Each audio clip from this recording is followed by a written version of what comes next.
नमस्कार, मैं हूं लकी मौर्य और आप देख रहे हैं टीएफडी न्यूज। पटना का प्रसिद्ध 10 सर्कुलर रोड कभी लालू प्रसाद यादव और राबड़ी देवी के सत्ता का केंद्र माने जाने वाला यह सरकारी आवास अब नए विवाद के केंद्र में है। लेकिन बिहार सरकार के भवन निर्माण विभाग ने साफ आदेश जारी किया है कि राबड़ी देवी को यह आवास अब खाली करना होगा, क्योंकि मंत्री और विधान परिषद नेताओं के आवास और आवंटन में यह घर अब दूसरे उपयोग के लिए तय किया गया है। लालू परिवार को नया आवास और होर्डिंग रोड स्थित हाउस नंबर 39 दिया गया है और नई सरकार के गठन के बाद सभी मंत्रियों के आवास नए सिरे से तय किए गए हैं। और इसी प्रक्रिया में राबड़ी देवी, जो फिलहाल बिहार विधानसभा परिषद की नेता प्रतिपक्ष है, उन्हें नया आवास आवंटित किया गया है, यानी प्रशासनिक रूप से। और अब 10 सर्कुलर रोड पर लालू परिवार का ठहराव भी नियमों के खिलाफ भी माना जाएगा।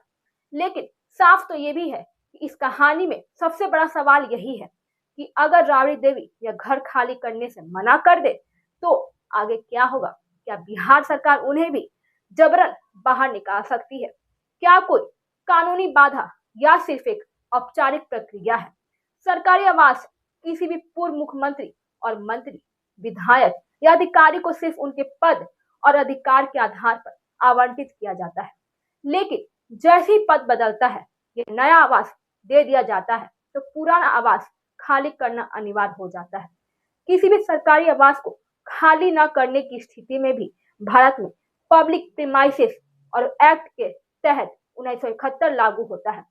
इसके तहत सबसे पहले नोटिस भेजा जाता है, तो इसके बाद निर्धारित समय में जवाब देना या घर खाली करना भी जरूरी होता है।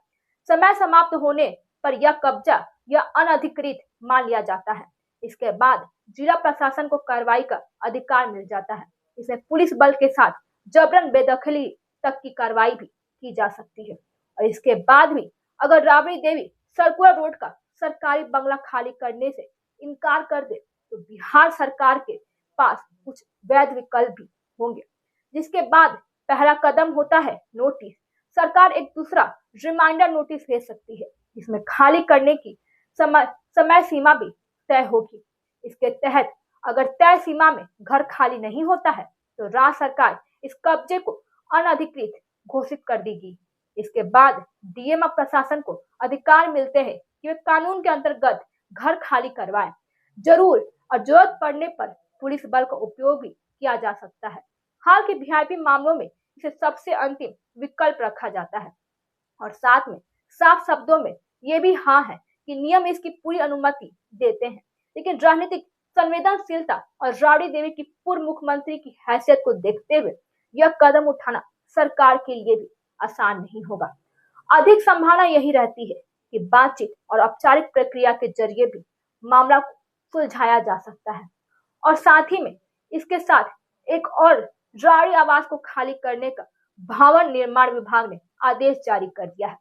राबड़ी आवास के खाली करने के आदेश से सियासी गलियारों में भी हड़कंप मचा हुआ है, जिसके तहत इन्होंने इसी बीच राजद के अध्यक्ष, प्रदेश अध्यक्ष मंगनी लाल मंडल ने बड़ा बयान दिया है। उन्होंने कहा है कि वो लोग जो हो सकेगा वो सब करेंगे, लेकिन राबड़ी आवास को खाली नहीं करेंगे।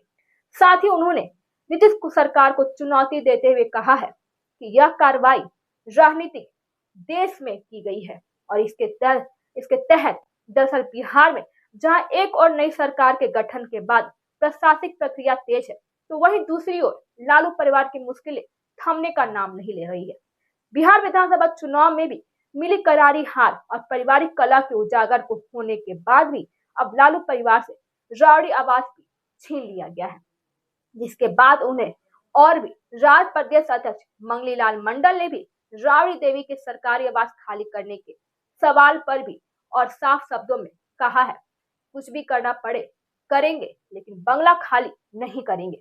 उन्होंने राज्य सरकार पर गंभीर आरोप लगाते हुए कहा है कि लालू यादव और उनके परिवार के प्रति देश और राजनीतिक विदेश के कारण यह कार्रवाई की जा रही है। यह पूरी तरह राजनीतिक कारणों से भी प्रेरित कदम है, सिर्फ तर्क गढ़े जा रहे हैं और इसमें प्रशासनिक मजबूरी का भी कोई आधार नहीं है।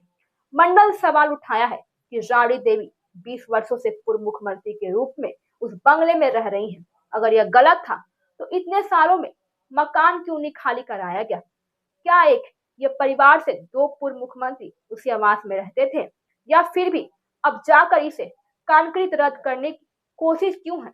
मंडल ने कहा यह कदम जबरन अपमानित करने की भी राजनीति है और इससे साफ साफ राज्य प्रदेश अध्यक्ष ने भी नीतीश कुमार पर भी निशाना साधते हुए कहा भी है कि मुख्यमंत्री और नरेंद्र मोदी का विश्वास पाने की कोशिश में है, क्योंकि गृह विभाग अब बीजेपी के पास है और इसलिए सरकार लालू परिवार को निशाना बना रही है, क्योंकि भाजपा और आरएसएस का भरोसा हासिल करने के लिए लालू परिवार के खिलाफ कार्रवाई की जा रही है।